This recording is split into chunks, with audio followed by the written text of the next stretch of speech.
16 na individual ang naaresto sa magkakahiwalay na anti-illegal drug operations na isinagawa ng Bulacan Police Provincial Office sa mga bayan ng Plaridel at San Miguel ngayong 16 ng Pebrero. Sa bypass operation, nakumpiska ang ilang sachet ng hinihinalang shabu na may kabuuang halagang mahigit 88,000 pesos, kabilang ang mga drug paraphernalia at marked money. Kabilang sa mga naaresto mga iniinalang tulak at gumagamit ng ilegal na droga matapos madiskubre ang isang bahay na umano'y ginagawang drug den.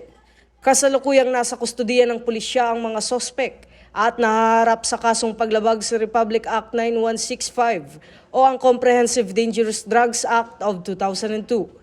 Ayon kay Police Colonel Angel Garciliano, Provincial Director ng Bulacan Police Provincial Office, magpapatuloy ang pinaigting na operasyon laban sa ilegal na droga upang panatili ang kapayapaan at kaayusan sa lalawigan.